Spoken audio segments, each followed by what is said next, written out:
Halo semuanya, selamat datang di channel ini. Dunia internasional kembali diguncang ketegangan besar. Kali ini bukan di Eropa atau Timur Tengah, melainkan di Amerika Latin, tepatnya Venezuela. Negara kaya minyak itu kini merasa terancam akan diinvasi Amerika Serikat. Presiden Nicolas Maduro pun mengambil langkah mengejutkan dengan meminta dukungan penuh dari Cina, rival utama AS. Apakah ini akan membuka babak baru perang dingin di kawasan Karibia? Mari kita bahas lebih dalam. Sejak lama hubungan Amerika Serikat dan Venezuela penuh dengan konflik. Washington menuduh rezim Maduro terlibat dalam perdagangan narkoba, korupsi, hingga pelanggaran demokrasi. Sementara Caracas menganggap AS berusaha menjatuhkan pemerintahannya untuk menguasai sumber daya minyak Venezuela. Pada 2024, situasi semakin panas ketika pemilu Venezuela dimenangkan kembali oleh Maduro. Oposisi menuduh hasilnya curang, sementara sebagian besar komunitas internasional juga meragukan keabsahan proses tersebut. Meski begitu, Maduro tetap berkuasa dengan dukungan penuh dari militernya. Pada Agustus 2025, Amerika Serikat mengumumkan pengerahan lebih dari 4.000 pasukan tambahan ke kawasan Karibia. Termasuk di dalamnya kapal selam bertenaga nuklir, jet pengintai, kapal perusak, hingga kapal penjelajah berpeluru kendali. Washington menyebut langkah ini sebagai operasi melawan kartel narkoba. Tapi bagi Venezuela, ini adalah tanda nyata bahwa invasi militer sedang disiapkan. Maduro pun bereaksi cepat dengan memobilisasi 4,5 juta milisi di seluruh negeri. Dalam pidatonya, ia mengatakan, tidak ada kekaisaran yang akan menyentuh tanah suci Venezuela. Kami membawa kekuatan Daud melawan Goliat. Kalimat ini jelas ditujukan untuk menantang Amerika Serikat. Di tengah tekanan militer dari AS, Maduro memilih mendekat ke Beijing. Ia baru saja bertemu Duta Besar Cina untuk Venezuela, Lan Hu, dan merayakan kemajuan kerjasama di bidang ekonomi, sains, teknologi, hingga kecerdasan buatan.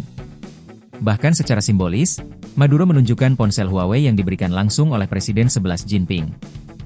Ia mengklaim sudah berkomunikasi dengan 11 melalui satelit. Meskipun terlihat sederhana, ini adalah pesan politik yang jelas, Venezuela kini berada di bawah perlindungan Beijing. Cina pun menegaskan sikapnya. Juru bicara Kementerian Luar Negeri Cina, Mao Ning, menyatakan menolak setiap bentuk intervensi asing terhadap Venezuela.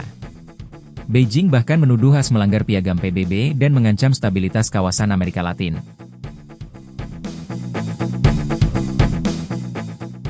Situasi ini sebenarnya mengingatkan kita pada krisis rudal Kuba tahun 1962, ketika Uni Soviet menempatkan rudal nuklir di Kuba dan berhadapan langsung dengan Amerika Serikat. Bedanya, kali ini bukan Kuba, melainkan Venezuela yang menjadi titik panas, dan bukan Uni Soviet, melainkan Cina yang ikut campur tangan. Jika Cina memutuskan meningkatkan dukungan militer ke Caracas, misalnya dengan menjual senjata canggih, rudal pertahanan udara, atau bahkan teknologi pengawasan, maka kawasan Karibia bisa berubah menjadi front baru perang dingin. Amerika Serikat tentu tidak akan tinggal diam karena wilayah itu adalah halaman belakangnya sendiri.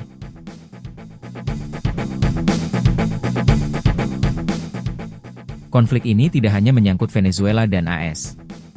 Negara-negara di Amerika Latin tentu ikut waspada. Kuba kemungkinan akan mendukung Venezuela, sementara Kolombia dan Brasil bisa saja mendekat ke Washington. Bagi pasar global, ketegangan ini berpotensi mengganggu ekspor minyak. Venezuela masih memiliki cadangan minyak terbesar di dunia. Jika perang benar-benar pecah, harga minyak dunia bisa melonjak, memicu krisis energi baru. Selain itu, jika Cina semakin aktif di Karibia, maka rivalitas global AS-Cina akan semakin nyata. Bukan hanya di Asia Pasifik atau Afrika, tapi juga di Amerika Latin.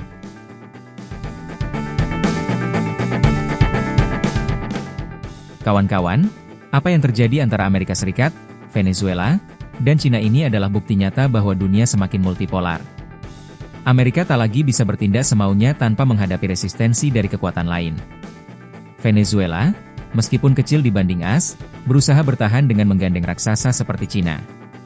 Pertanyaannya sekarang, apakah Amerika akan benar-benar menginvasi Venezuela?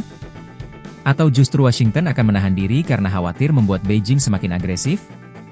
Kita akan terus pantau perkembangan ini. Silakan tulis pendapat kalian di kolom komentar.